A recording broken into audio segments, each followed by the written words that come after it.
El vestido blanco colgaba del respaldo de la silla como una sombra incómoda. Elena Valverde lo miraba sin verlo, sentada en el borde de la cama con los dedos entrelazados y los hombros tensos. 3 días antes había elegido ese vestido para casarse con Sebastián Vega, el hombre que creyó amar. Ahora la ceremonia tendría lugar en la sala de cuidados intensivos de un hospital privado. «Firma aquí», dijo Gustavo Vega, señalando con un dedo grueso la línea punteada al final del documento. El bolígrafo temblaba en la mano de Elena. Su mirada osciló entre el papel, el hombre inconsciente tendido en la cama y el rostro impasible del padre de Sebastián. Ricardo Vega, el hermano mayor, yacía inmóvil, vestido con un traje gris oscuro, con la piel pálida y los ojos cerrados. Las máquinas a su alrededor emitían pitidos regulares, implacables. «¿De verdad tengo que hacer esto?», susurró Elena sin apartar la vista del rostro dormido de su futuro esposo. «Ya lo discutimos, Elena», replicó Gustavo con un tono que no admitía réplica. «Sin un matrimonio legal, los fondos para el tratamiento de Camila desaparecen. Firma ahora, o tu hermana pagará las consecuencias, Camila». Solo pensar en su nombre bastaba para que Elena sintiera un nudo en el estómago. 22 años. Leucemia mieloide rara. El tratamiento experimental que le ofrecían en la clínica costaba más de lo que cualquier seguro podía cubrir. Y sin la intervención de los Vega, Camila no tenía ninguna posibilidad. Gustavo Vega no había perdido tiempo. A los pocos días del funeral de Sebastián, la había citado en su despacho para hacerle una oferta que no podía rechazar.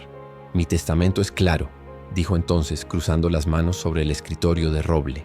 «La fortuna familiar solo puede pasar a un hijo casado. Sebastián era mi heredero. Ahora solo queda Ricardo».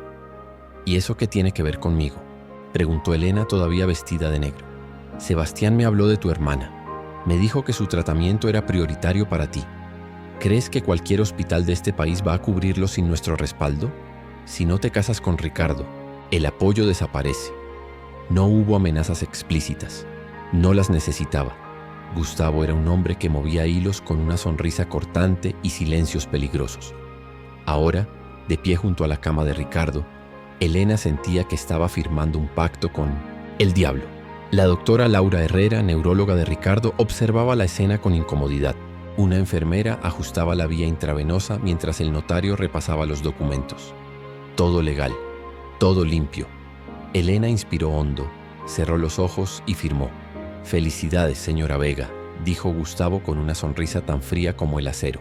«Bienvenida oficialmente a la familia». Nadie aplaudió, nadie sonrió, nadie debería casarse con alguien en coma. Esa tarde, cuando todos se retiraron, Elena se quedó sola en la habitación. Se sentó en la silla junto a la cama, con la vista perdida en los cables que conectaban a Ricardo con las máquinas. «Nunca quise esto», murmuró. «Ni siquiera te conozco». Al salir, se cruzó en el pasillo con Sofía Martínez, el ama de llaves de la familia Vega desde hacía más de 2 décadas. Una mujer bajita, de pelo gris recogido en un moño. «Señorita Elena». «Perdón, señora Vega», dijo con tono grave. «Sé que esto es difícil». «No tienes ni idea», respondió Elena, secándose una lágrima que se escapó sin permiso. Sofía miró a ambos lados del pasillo antes de hablar en voz baja. «Hay algo que debes saber sobre Ricardo. No es como su padre, ni como Sebastián». «¿A qué te refieres?». «Antes del accidente investigaba a don Gustavo. Descubrió cosas feas. Prácticas sucias en los negocios familiares. Creo que por eso terminó así». Elena abrió los ojos en shock. «¿Está insinuando que su accidente no fue un accidente?». Sofía desvió la mirada. «Solo digo que tenga cuidado. Don Gustavo no es el hombre que aparenta ser. Y Ricardo lo sabía. Por eso se alejaron». Las palabras flotaron en el aire como una amenaza muda. Esa noche, Elena visitó a Camila en el centro oncológico. La encontró más delgada, con la piel casi transparente, pero aún capaz de sonreír. «¿Cómo fue?», preguntó Camila cuando se quedaron a solas. «Raro», dijo Elena fingiendo firmeza. «Pero ya está hecho. No puedo creer que te casaras con un hombre en coma. Y además, el hermano de Sebastián. Es como una telenovela». «Lo hice por ti», respondió Elena tomando su mano. Camila se mordió el labio. «¿Y qué pasará si despierta?». Elena no tenía respuesta. «Cruzaremos ese puente cuando lleguemos a él», pensó. Lo que no le contó a su hermana fue lo que Sofía le había dicho, ni la manera en que sentía una creciente desconfianza hacia Gustavo.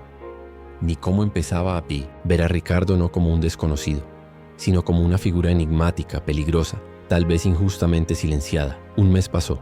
Elena comenzó a ir cada tarde al hospital como parte de su rutina de esposa ejemplar. Llevaba libros, revistas, le hablaba al cuerpo inerte de Ricardo, aunque nadie respondiera. Algunos días pensaba en rendirse, pero algo la retenía. Una tarde cualquiera, mientras leía en voz alta un artículo sobre arquitectura sostenible, su verdadera pasión. La doctora Herrera la interrumpió desde la puerta. «Perdón, no quería molestar». «No se preocupe», dijo Elena cerrando la revista. «Solo estaba leyendo». «No estaría tan segura de que no la escuche», respondió la doctora revisando los monitores. «Los pacientes en coma a veces perciben más de lo que creemos. Tu voz podría ser un ancla». Un ancla.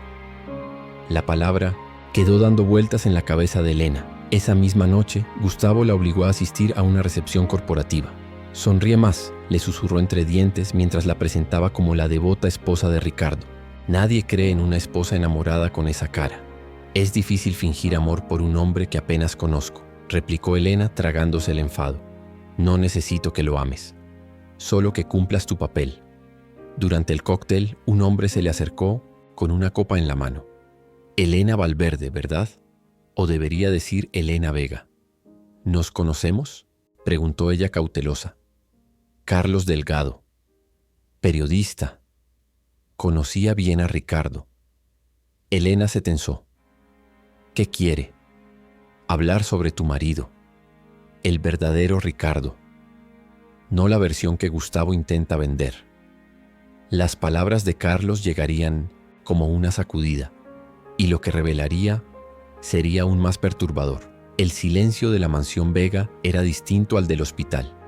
No era el silencio natural de un hogar vacío, sino uno que parecía observarlo todo. Elena caminaba por los pasillos decorados con mármol y cuadros de autor como si cada paso activara una alarma invisible. Desde que se mudó oficialmente como la esposa de Ricardo, tenía la sensación de estar dentro de una jaula de cristal. Todo era hermoso, caro y vigilado.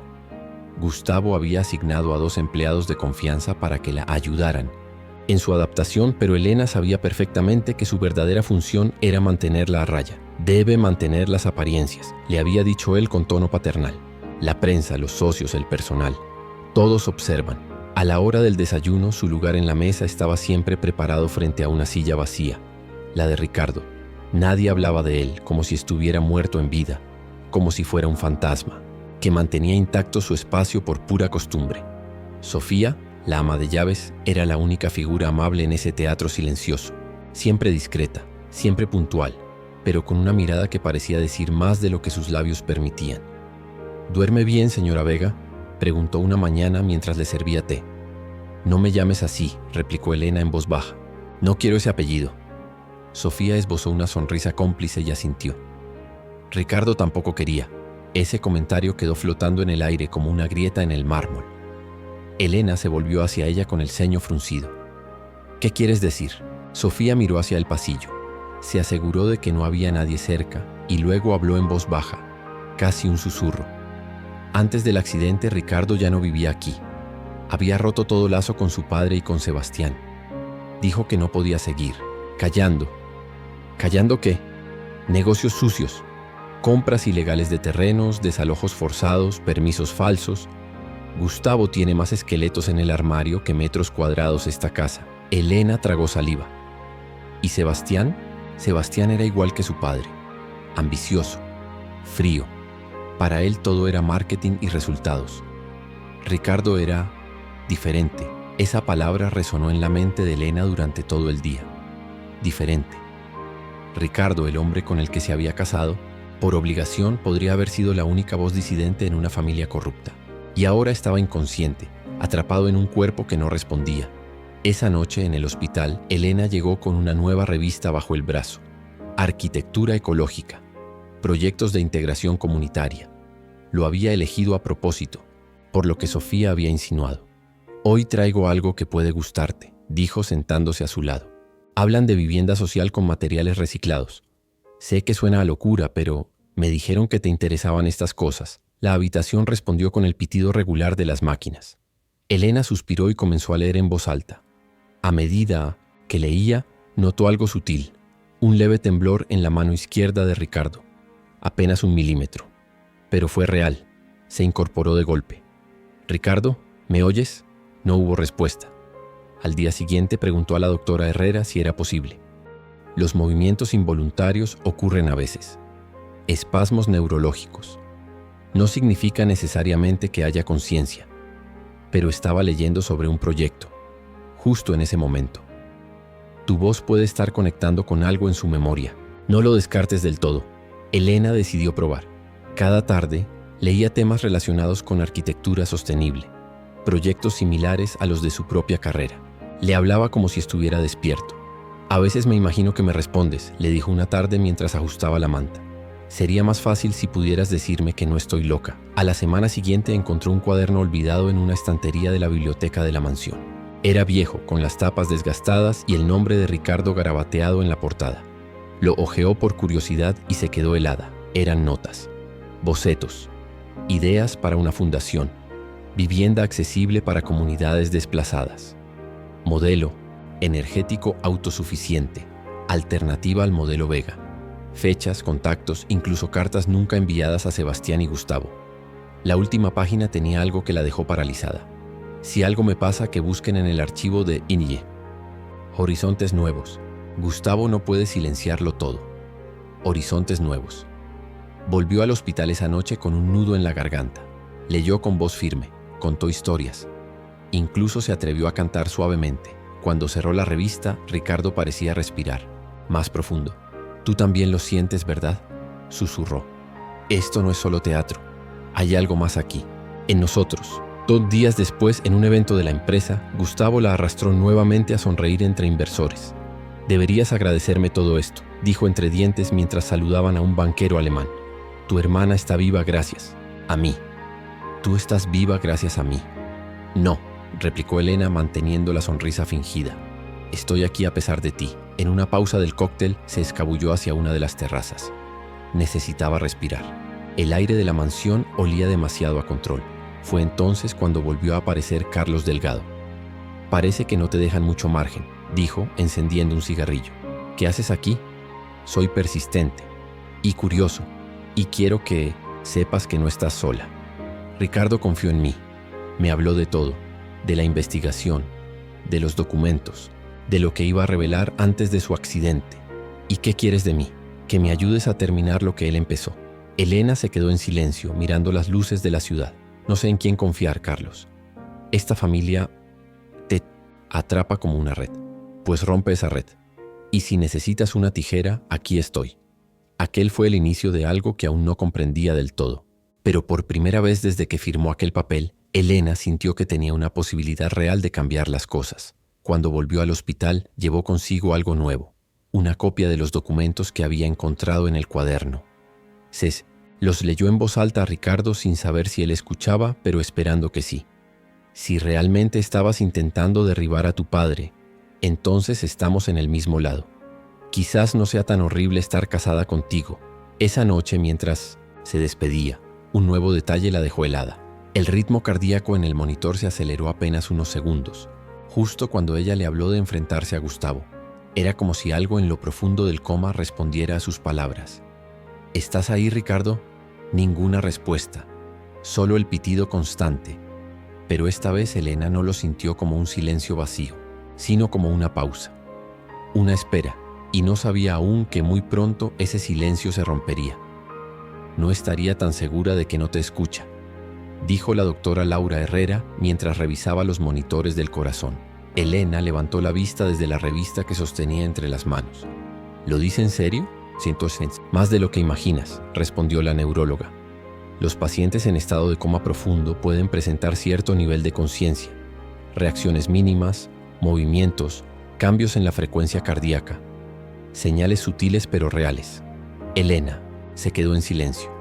El recuerdo del leve movimiento de la mano de Ricardo, de los latidos acelerados justo cuando hablaba de enfrentarse a Gustavo, se volvió más nítido. «¿Entonces, debería seguir hablándole?». «Sí, háblale de cosas que le importaban, lugares, personas, proyectos, cualquier cosa que lo ancle a esta realidad». La doctora Herrera Era distinta al resto del personal del hospital. No tenía miedo de hablar con franqueza y no parecía estar bajo el control de Gustavo. Elena lo intuyó desde el primer momento. Esa complicidad silenciosa entre mujeres que sobreviven en entornos dominados por hombres poderosos. ¿Cómo era Ricardo?, preguntó Elena. Antes del accidente, quiero decir. La doctora se sentó frente a ella con aire pensativo. Diferente, educado, respetuoso con el personal, incluso con los internos de prácticas. Venía solo, siempre puntual. Sufría migrañas crónicas, pero nunca se quejaba. Me habló una vez de una fundación. ¿Fundación? Sí, Horizontes Nuevos, creo que se llamaba. Trabajaba con comunidades marginadas en temas de vivienda sostenible. Elena sintió un vuelco en el pecho. Esa frase, Horizontes Nuevos, el mismo nombre que había leído en el cuaderno escondido en la mansión. No era una fantasía, era real. Ricardo había fundado algo auténtico lejos del mundo corporativo de los Vega. Mi especialidad también es arquitectura sostenible, murmuró más para sí misma. La doctora sonrió. Entonces tenéis algo en común, más de lo que parece. Al salir del hospital, Elena encontró a Carlos Delgado esperándola en la cafetería. La había llamado esa mañana. Tenía información. Gracias por venir, dijo él mientras le ofrecía un café. ¿Qué has descubierto? Carlos sacó una carpeta de su mochila. No llevaba distintivos de prensa. Su ropa era sobria, neutra, como si intentara pasar desapercibido en un mundo donde la verdad podía costarte la vida.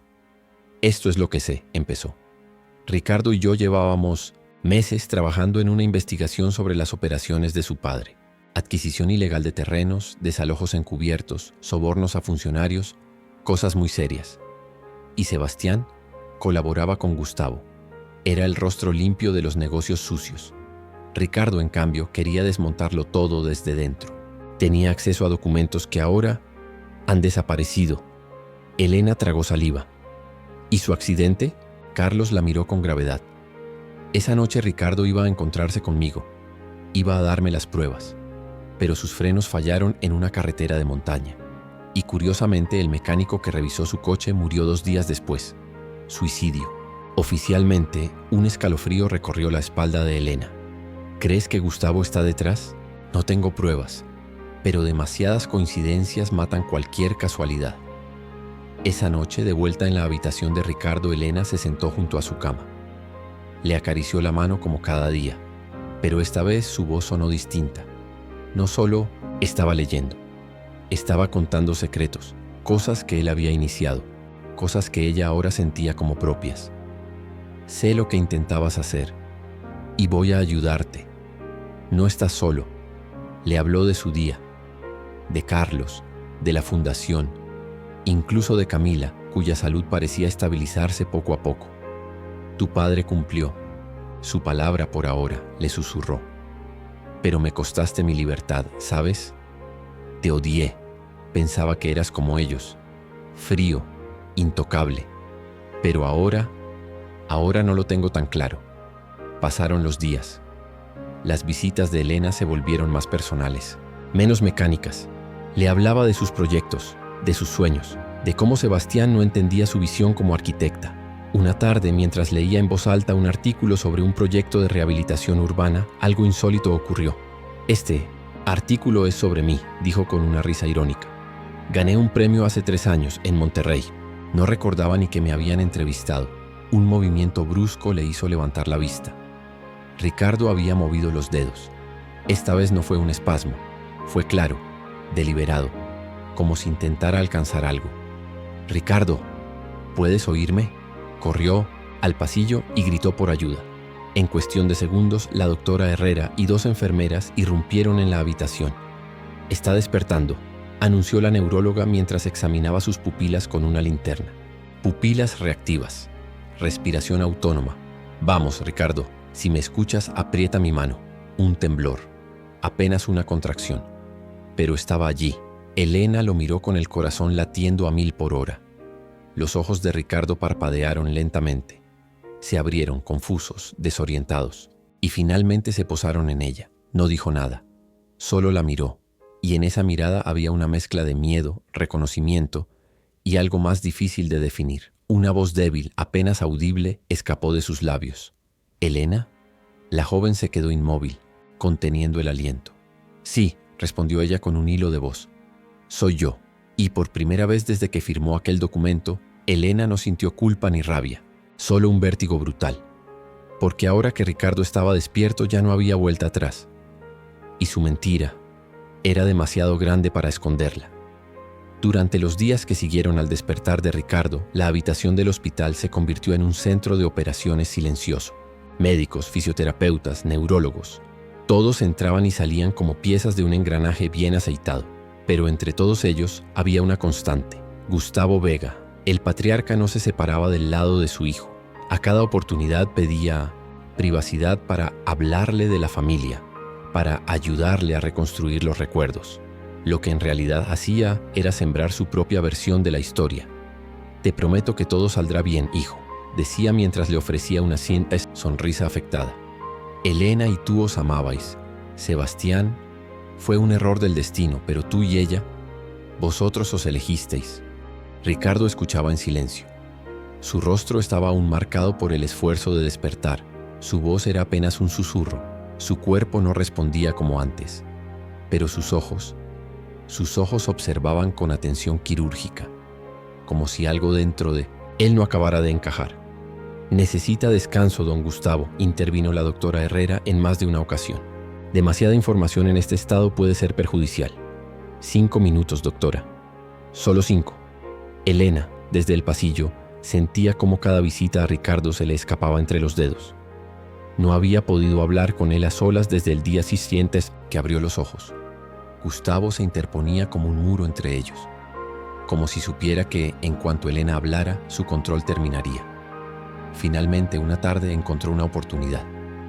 Gustavo tuvo que atender una llamada urgente y salió de la habitación durante unos minutos. Elena entró sin pedir permiso. Ricardo estaba despierto, medio incorporado, con una almohada detrás de la espalda. Tenía el rostro más delgado, pero sus ojos estaban llenos de vida. «Hola», dijo ella con un hilo de voz. Él la miró largamente, antes de hablar. «No te recuerdo». La frase cayó como un martillo. ¿Qué quieres decir? «No te recuerdo como mi esposa», aclaró él, «ni como la prometida de mi hermano, pero te recuerdo de otro lugar». Elena frunció el ceño, confundida. «¿Dónde?» «Congreso de Arquitectura en Monterrey, hace 3 años. Tu ponencia sobre rehabilitación urbana». Estaba en primera fila. Elena se quedó boquiabierta. «¿Estuviste allí?» «Sí. Iba a hablar contigo después, pero recibí una llamada familiar. Una emergencia. Me fui sin presentarme. Pero no olvidé tu rostro, ni tus ideas». Hubo un momento de silencio entre ambos. Elena tragó saliva, temblorosa. «Ricardo, hay algo que necesito decirte». Antes de que vuelvan a interrumpirnos, él asintió con lentitud. «Adelante». Elena respiró hondo. Era ahora o nunca. «Tu padre te ha mentido. Todo este tiempo. No estábamos juntos antes de tu accidente. Yo era la prometida de Sebastián. 3 días antes de nuestra boda, él murió en un accidente». Ricardo cerró los ojos tratando de digerir la información. «Entonces, ¿por qué estamos casados?» Gustavo me dio un ultimátum. «Mi hermana Camila tiene leucemia, un tratamiento experimental muy costoso. Sin el respaldo económico de los Vega, ella moriría. Él lo sabía. Me obligó a casarme contigo mientras estabas en coma. O aceptaba, o perdía a mi hermana». Ricardo no respondió de inmediato. Apoyó la cabeza contra la almohada y respiró profundamente. Cuando volvió a hablar, su voz era serena. «¿Por qué yo? Tu padre dijo que según su testamento solo un hijo casado podía heredar la fortuna. Con Sebastián muerto, solo quedabas tú». Una carcajada irónica apenas audible escapó de los labios de Ricardo. Siempre tan pragmático. Manipular, chantajear, ese es su lenguaje. No quería engañarte, lo juro, pero no tuve opción. Al principio era solo una obligación, una mentira. Pero con el tiempo algo cambió. ¿Qué cambió? Elena dudó. Había tantas respuestas posibles y todas eran verdaderas. Te conocí. No el cuerpo inmóvil ni el apellido Vega. Te conocí por tus notas, por tu fundación, por lo que leías, por lo que dejaste atrás. Descubrí quién eras. Y eso me cambió a mí también. Ricardo la miró largo rato. Luego asintió lentamente. Gracias por decirme la verdad. ¿Me odias?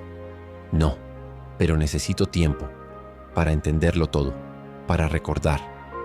Claro, dijo Elena bajando la vista. Lo entiendo. Y también necesito tu ayuda. Elena lo miró sorprendida. ¿Mi ayuda? No tengo recuerdos completos, pero hay fragmentos, voces, documentos, la fundación. Carlos, sé que estaba a punto de destapar algo grande y sospecho que mi accidente no fue tal. Carlos sigue en contacto. Tiene pruebas, pero no podemos movernos sin precaución. Gustavo está en todas partes. Controla todo. Entonces haremos lo que él espera, dijo Ricardo con una chispa de inteligencia en los ojos. Fingiremos.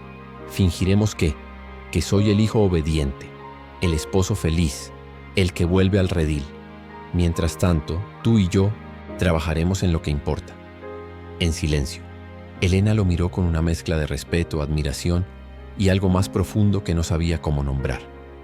¿Estás seguro? No, pero es la única forma.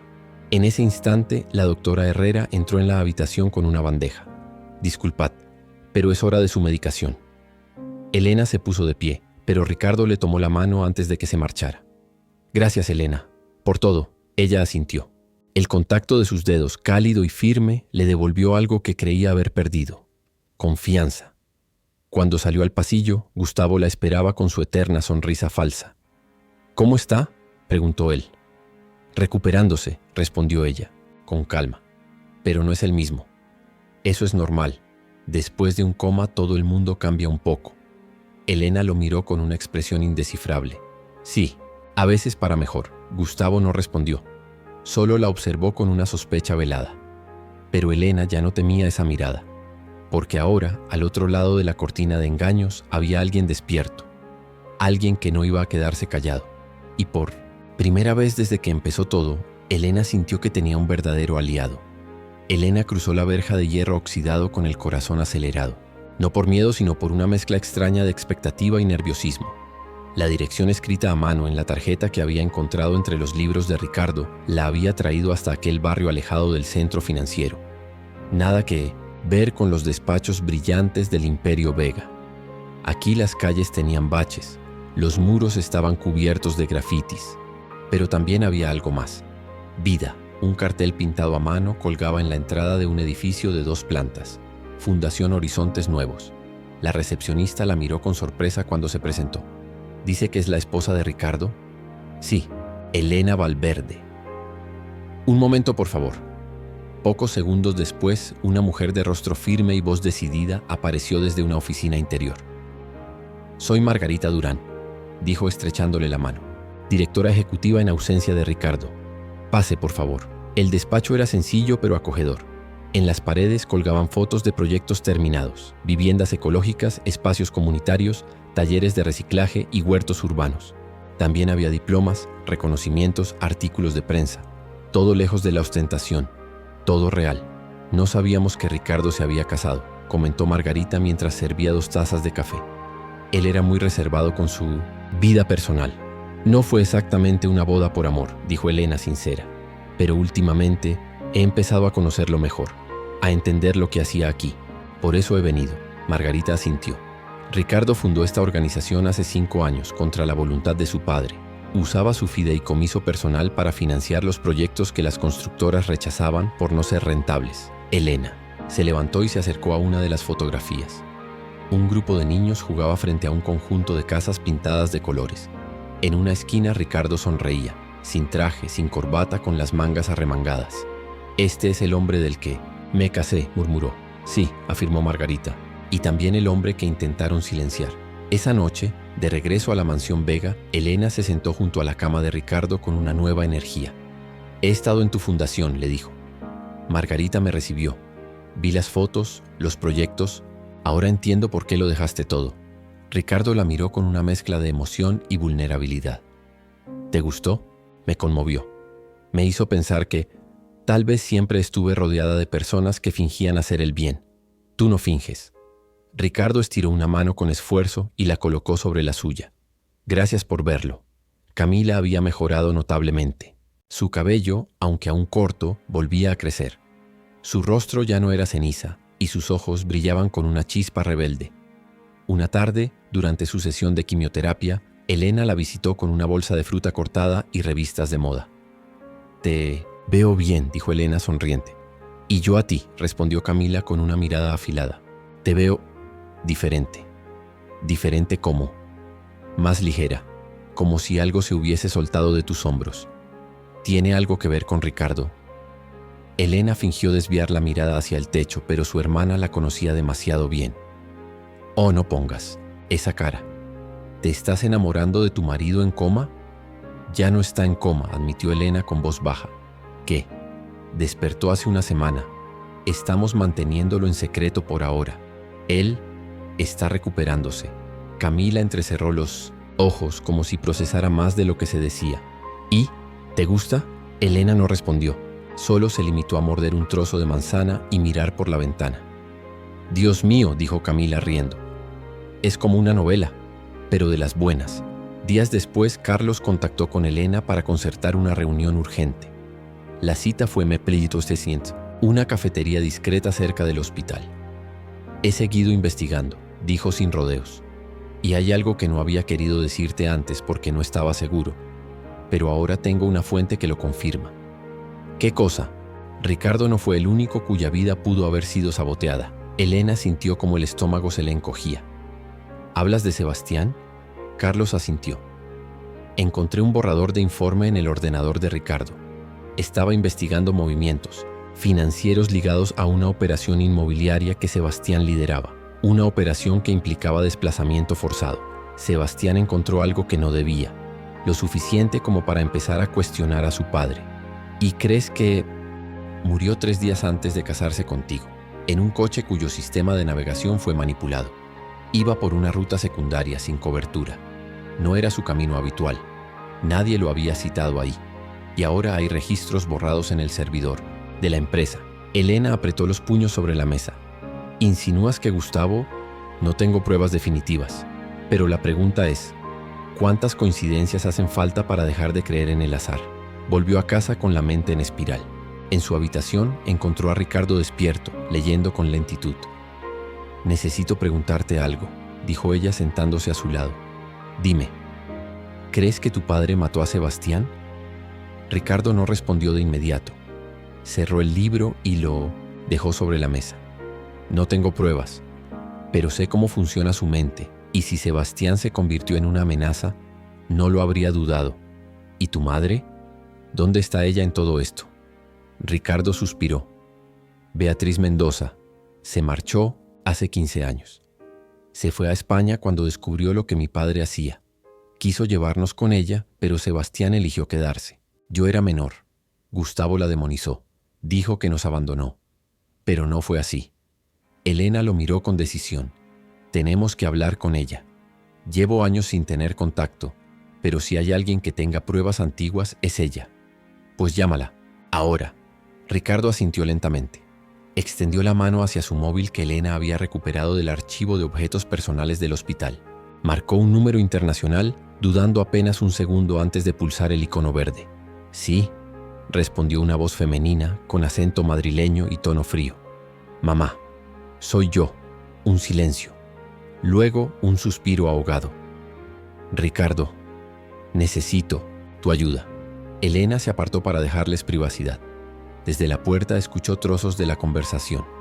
«Accidente, Sebastián, documentos, vuelvo». Cuando Ricardo colgó tenía los ojos brillantes. «Viene, esta misma semana. Dice que guardó todo lo que encontró, que estaba esperando el momento». «Pues el momento ha llegado», dijo Elena apretando su mano. Y en ese apretón, sin necesidad de palabras, sellaron una nueva etapa. La guerra había comenzado. Pero esta vez no estarían solos. Gustavo Vega no era un hombre fácil de intimidar. Durante años había manejado su imperio como un titiritero omnipresente, sin remordimientos, sin vacilaciones. Pero aquel día, cuando Beatriz Mendoza cruzó el umbral de la mansión familiar después de más de una década de ausencia, su rostro perdió el color como si hubiera visto un fantasma. «¿Qué haces en mi casa?», espetó él la mandíbula tensa. «He venido a ver a mi hijo», respondió Beatriz con la cabeza erguida y el acento afilado como una espada. Después de que casi lo matas, creo que tengo derecho. Ricardo apareció en el pasillo, apoyado, en su bastón. Elena caminaba a su lado en silencio.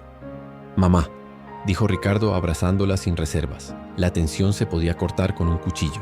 Gustavo no apartaba los ojos del maletín negro que Beatriz llevaba consigo.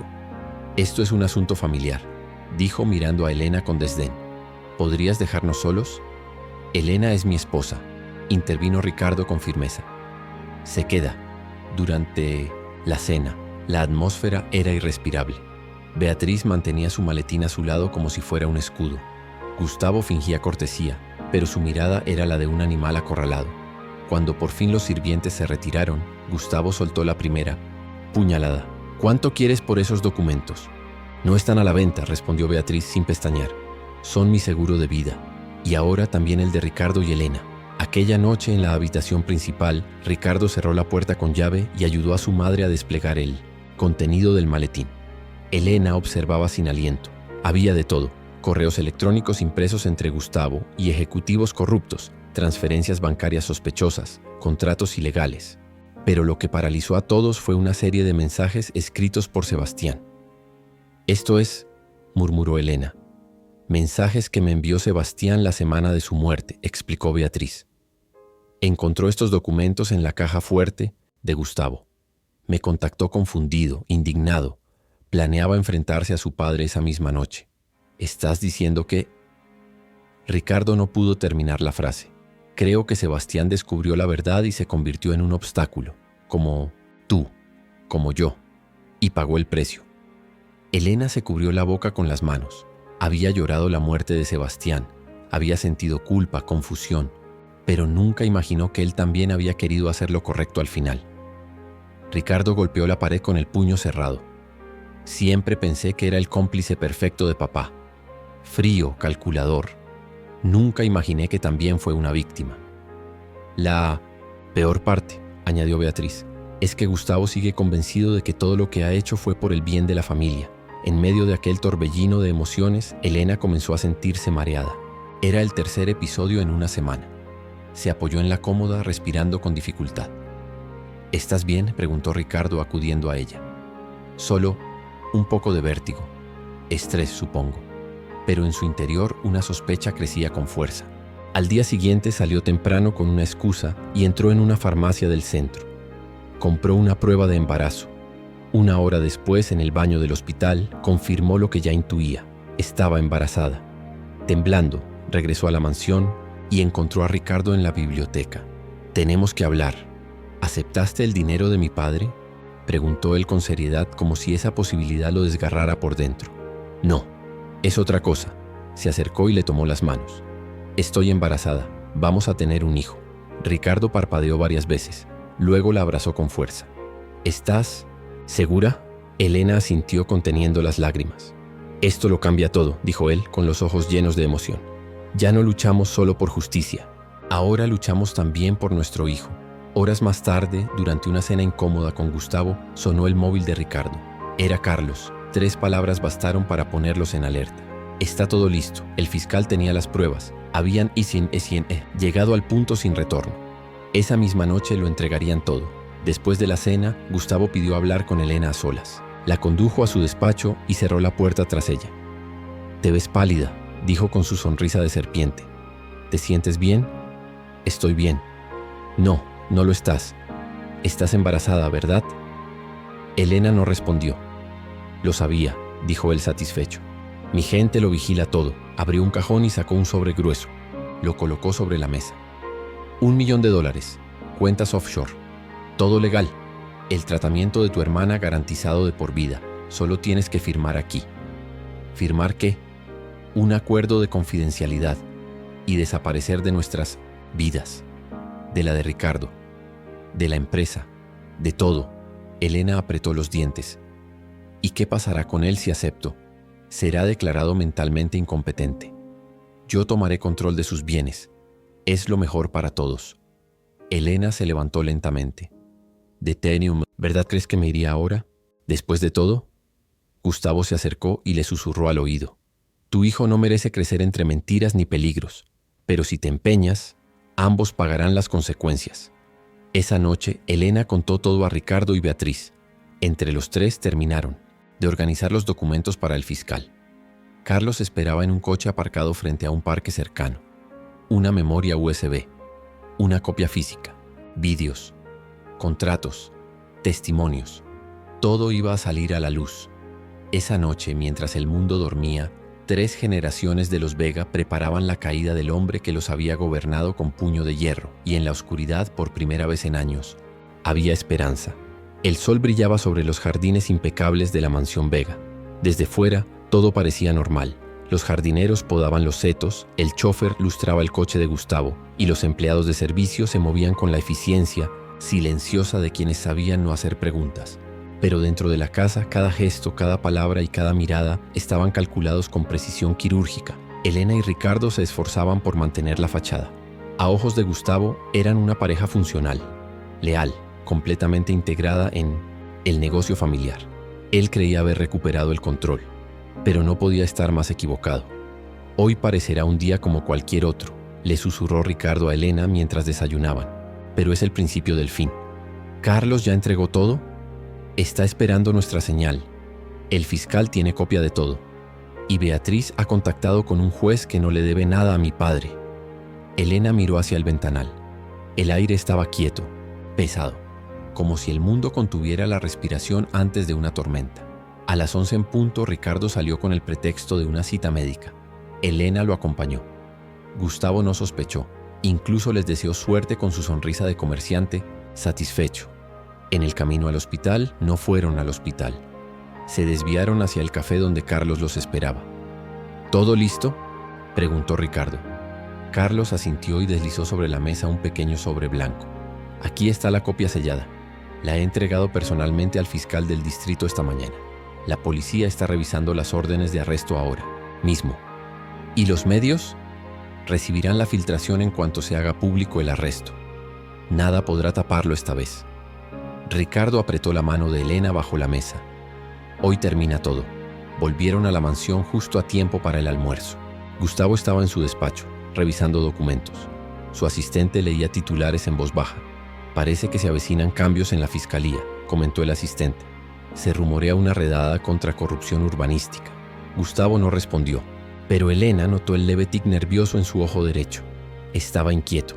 Quizás por primera vez sentía que algo se le escapaba. A las 5 de la tarde, los Vega se reunieron en el salón principal para una supuesta sesión de planificación estratégica. Un teatro montado por Gustavo para reforzar su imagen de líder indiscutible. La ciudad nos pertenece, dijo levantando su copa de vino, y nadie nos lo va a quitar. En ese preciso momento, el zumbido de sirenas rompió la calma del barrio. Se escuchaban desde lejos, aproximándose a gran velocidad. Elena se levantó lentamente. Ricardo la imitó. ¿Qué es eso?, preguntó Gustavo. Justicia, respondió Ricardo. Segundos después, varios vehículos policiales entraban en la propiedad. Agentes armados descendieron en formación. El fiscal del distrito, acompañado por 2 oficiales, tocó la puerta principal con una orden en la mano. Gustavo Vega, queda usted detenido por corrupción, fraude corporativo, manipulación de pruebas y tentativa de homicidio, anunció el fiscal con voz clara y fuerte. Esto es un error, bramó Gustavo, rojo de furia. No tenéis jurisdicción. Soy el presidente del mayor grupo inmobiliario del país. Los agentes avanzaron con paso firme. También está acusado de obstrucción a la justicia, desplazamiento forzado, comunidades vulnerables y encubrimiento de homicidio, añadió el fiscal. Tiene derecho a guardar silencio. No podéis hacerme esto, gritó, sacando repentinamente una pistola de la gaveta del mueble bar. Nadie me arrebatará lo que he construido. Papá, no, gritó Ricardo poniéndose delante de Elena. Todo ocurrió en segundos. Gustavo apuntó con la mano temblorosa. Disparó. El disparo atravesó el aire y rozó el hombro de Elena, que cayó de rodillas con un grito de dolor. «¡Elena!», exclamó. Ricardo corriendo hacia ella. La sangre manchaba la tela blanca de su blusa. No era una herida mortal, pero el impacto fue real. Ricardo se giró hacia su padre, furioso. En un movimiento instintivo, se abalanzó sobre él, tirándolo al suelo y arrebatándole el arma. «¡Basta!», rugió con una fuerza que nadie había visto en él antes. Se acabó. Los agentes redujeron a Gustavo, esposándolo mientras aún escupía amenazas. «Vosotros no sabéis lo que hacéis. Todo esto lo hice por la familia. Por vosotros. No, dijo Ricardo con la voz rota y los ojos llenos de rabia. Lo hiciste por poder. Lo hiciste por ti. Lo único que construiste fue miseria. Y ahora la pagarás. Los paramédicos atendieron a Elena rápidamente. La bala solo había rozado el músculo, pero necesitaría puntos y reposo. Ricardo no se separó de ella ni un segundo. «Estoy bien», susurró ella mientras la subían a la ambulancia. «Solo un rasguño, pero tenía que acabar así, ¿verdad?» «No», dijo él acariciando su rostro. «Tendría que haber acabado, mucho antes». Gustavo fue escoltado fuera de la mansión entre cámaras, flashes y periodistas que ya se agolpaban en la entrada. Los titulares comenzaron a circular en cuestión de minutos. Magnate detenido. Escándalo Vega. Empresario corrupto dispara a su nuera. La caída fue inmediata. Esa noche, Ricardo y Elena permanecieron en observación en el hospital. Carlos llegó con una bolsa de comida y una sonrisa cansada. «Lo conseguisteis», dijo, dejando los paquetes sobre la mesa. Calló. «Gracias a ti», respondió Ricardo, «por creer en mí incluso cuando yo no podía hablar». «¿Y ahora qué?», preguntó Elena. Carlos se encogió de hombros. «Ahora empieza el trabajo duro, reconstruir, reparar. Y quizás perdonar». Ricardo tomó la mano de Elena con suavidad. «Lo único que me importa ahora es que estamos vivos, libres, y que tenemos un hijo en camino». Ella lo miró con los ojos brillantes. «Nunca imaginé que un matrimonio forzado nos llevaría hasta aquí. Yo tampoco. Pero ahora sé que cada paso, por más doloroso que fuera, nos empujó hacia esto, hacia lo verdadero». En el pasillo, Beatriz miraba desde la ventana a los agentes que aún revisaban documentos y sellaban habitaciones. Sus ojos estaban fijos en Milen Mirientech, el reflejo del futuro que se abría ante ellos. Uno sin Gustavo, uno con justicia. El imperio de los Vega se había desmoronado en una sola tarde, pero lo que Ricardo y Elena habían construido entre mentiras, dolor y esperanza, eso sí que era indestructible. Pasaron 3 meses desde la detención de Gustavo Vega. El juicio, cubierto minuto a minuto por los medios de comunicación, se convirtió en uno de los más seguidos en la historia reciente del país.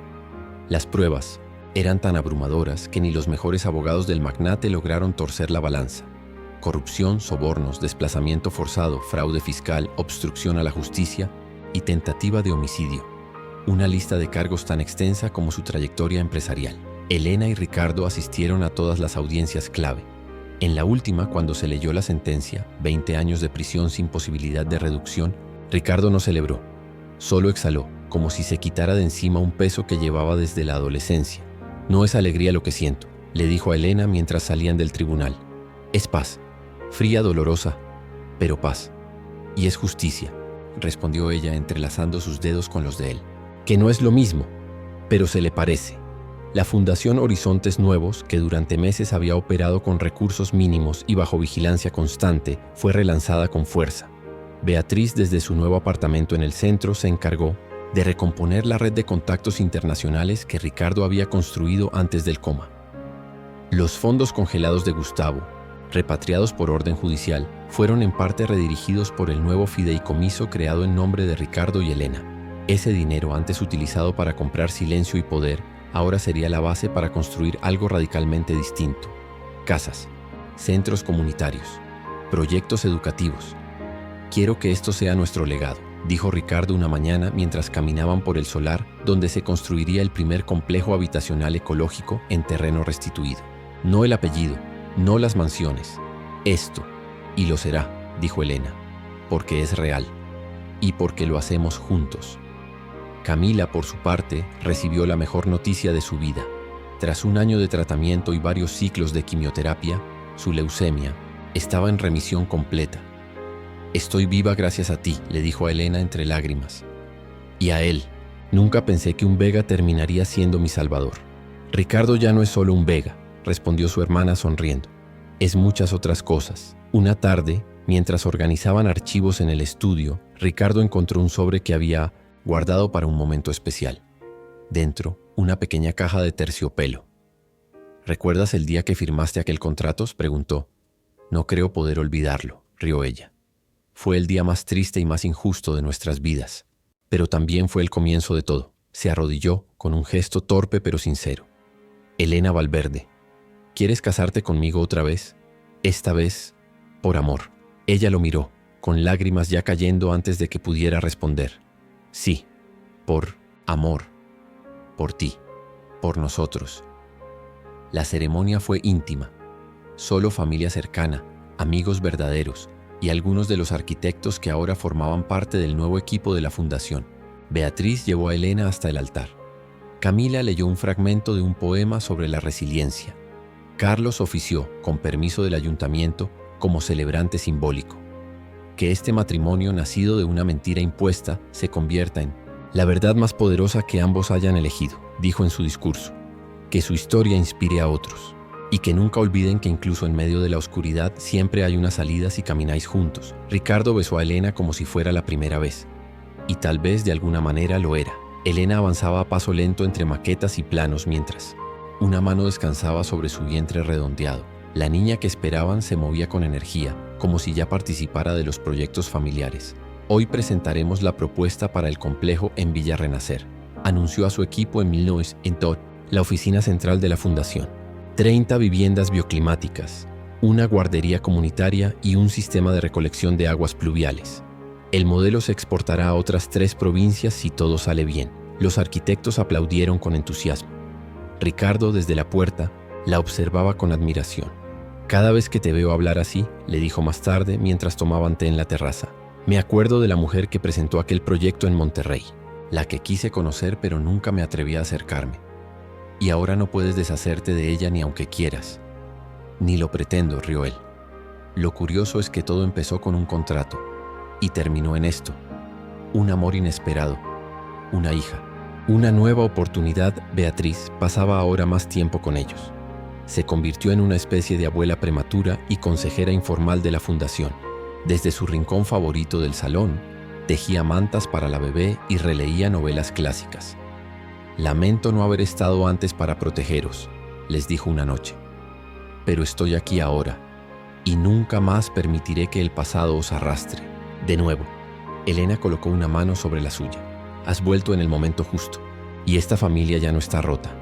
Solo está reconstruida. Una tarde recibieron una visita inesperada. Camila llegó con una caja envuelta en papel plateado. Es para vuestra hija, dijo. Algo que me ayudó a mí cuando estaba en el hospital. Dentro había un pequeño cuaderno de tapas duras y una nota escrita con su caligrafía firme. Que nunca tenga miedo de la verdad. Que sepa que su madre luchó por amor y su padre por justicia. Que sepa que el miedo puede vencerse y que nació de un acto valiente. Ricardo abrazó a su cuñada, profundamente conmovido. La fecha prevista para el parto se acercaba. Una semana. Antes, Ricardo llevó a Elena de sorpresa al jardín trasero de la casa, donde había algo nuevo. Un árbol joven plantado en el centro con una placa a sus pies. ¿Qué es esto? Una jacaranda, como la que había frente al hospital. La primera vez que desperté y te vi, fue bajo sus ramas. Este es el símbolo de nuestro renacimiento. La abrazó por detrás, apoyando una mano en su vientre. Todo lo que vendrá después lo construiremos sobre estas raíces. Esa noche Elena no pudo dormir. El bebé pateaba con fuerza, como si ya quisiera salir al mundo. Se levantó, caminó hasta la ventana y miró al cielo estrellado. En el reflejo del vidrio, vio a la mujer en la que se había convertido. Fuerte, libre, enamorada. Una mujer que había firmado un contrato por miedo y que ahora vivía un amor por elección. Ricardo se despertó y la encontró allí. ¿Todo bien? Perfecto. Pensando en lo que hemos superado, pensando en todo lo que aún nos espera, él se acercó, le besó la frente y le susurró. Juntos, siempre, la luz tenue de la luna iluminaba el hogar que piedra a piedra estaban reconstruyendo. Y aunque el pasado seguía presente en forma de cicatrices, el futuro ya no daba miedo, porque lo enfrentaban unidos, con la verdad como cimiento y el amor como motor. La risa de Sofía llenaba el jardín como una melodía luminosa. Corría descalza por el césped, con el vestido lleno de volantes flotando al viento y el rostro manchado de tarta. Globos de colores colgaban de los árboles, y una guirnalda hecha a mano decía en letras grandes: «Feliz cumpleaños, Sofía, 5 años». «Tía Camila ha llegado», gritó la niña, corriendo hacia la entrada. Camila apareció cargando un regalo envuelto en papel brillante y una sonrisa tan radiante como la de su sobrina. «Feliz cumpleaños, princesa». dijo agachándose para abrazarla. Elena, desde la terraza, observaba la escena con los ojos húmedos. Ver a Camila sana, con el cabello largo y brillante, era un recordatorio constante de que todo, cada sacrificio, cada cicatriz, había valido la pena. Cada día se parece más a ti, comentó Camila acercándose a su hermana. Tiene tu mirada determinada. Y la terquedad de Ricardo, añadió Elena riendo. La fiesta transcurría entre canciones infantiles, juegos improvisados y conversaciones cruzadas entre amigos, vecinos, arquitectos de la fundación y hasta algunos antiguos empleados de la familia Vega que ahora trabajaban en horizontes nuevos. Carlos Delgado, con su esposa e hijos, ayudaba a servir zumos y tomaba fotos con una cámara antigua. ¿Quién diría, le comentó a Ricardo mientras encendía las velas de la tarta, que acabarías organizando cumpleaños en esta casa? No lo digas muy alto, sonrió Ricardo. A veces todavía me parece un sueño. Beatriz, elegante como siempre, ayudaba a repartir pastel. Su mirada estaba fija en Sofía, como si en esa niña se concentrara todo lo que siempre había deseado proteger. La antigua mansión Vega ya no era la misma. Se habían eliminado los símbolos de poder, los retratos de generaciones de empresarios fríos y distantes. Ahora las paredes estaban decoradas con dibujos de Sofía, fotografías de comunidades beneficiadas por la fundación, maquetas de futuros, proyectos y citas inspiradoras. El poder no está en mandar, sino en transformar. Esa frase colocada en el hall de entrada era la nueva insignia del hogar. Al caer la tarde, cuando los invitados comenzaron a despedirse, Sofía ya dormía, en el sofá, rendida de tanto correr. Elena y Ricardo salieron al jardín buscando un momento de calma bajo la jacaranda que habían plantado años atrás. Las hojas lilas se mecían suavemente sobre sus cabezas. ¿Sabes qué día es hoy, además del cumpleaños de Sofía?, preguntó Ricardo. Claro que sí, respondió Elena con una sonrisa nostálgica. Hoy hace 5 años firmé aquel documento absurdo que me convirtió en tu esposa mientras estabas en coma. Ricardo se echó a reír. El matrimonio más extraño de la historia y el más inesperado, pero también el más real. Se quedaron en silencio viendo cómo las últimas luces del día se desvanecían en tonos dorados. Ricardo tomó la mano de Elena y la besó. La última apelación de mi padre fue rechazada esta mañana, dijo Enonis, voz baja. Ya no queda nada que pueda hacer. Su condena es definitiva. ¿Y cómo te sientes? Ricardo respiró hondo. Libre, pero también melancólico, no por él, sino por lo que representó, por lo que nos costó destruir. Lo reconstruimos, todo desde las ruinas, Ricardo. Eso es lo que importa. Él la miró con ternura. ¿Crees que algún día deberíamos contarle a Sofía la historia completa? ¿Cómo nos conocimos? Lo que pasó con su abuelo. Elena se tomó un momento antes de responder. Sí, cuando sea mayor. Tiene derecho a saber de dónde viene y sobre todo a saber que las cosas oscuras también pueden transformarse en algo luminoso. Si tienes el valor de enfrentarlas, entonces lo haremos juntos. Como todo lo demás, brindaron con 2 copas de vino tinto, alzándolas hacia el cielo estrellado. Por el matrimonio que empezó como una farsa, dijo Ricardo, y se convirtió en la verdad más hermosa de nuestras vidas, completó Elena. Durante los meses siguientes, Horizontes Nuevos amplió sus operaciones a otras regiones del país. Elena lideraba el área de diseño arquitectónico, mientras Ricardo coordinaba los acuerdos legales y financieros con gobiernos locales. En cada nuevo proyecto, Sofía dejaba su huella, un dibujo, una piedra pintada, una nota infantil escondida entre los planos. Cuando sea mayor, dijo una vez muy seria, quiero construir casas para todos los niños que no tienen una. Y lo harás, respondió Elena acariciándole el cabello, porque llevas esa fuerza en la sangre.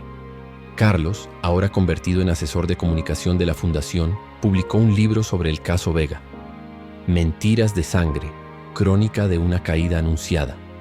En él, narraba con detalle cómo una red de corrupción se derrumbó gracias al valor de quienes, incluso desde dentro, decidieron romper el silencio. En la dedicatoria escribió, a Elena por su coraje, a Ricardo por su integridad, a Sofía por ser la esperanza de una generación sin miedo.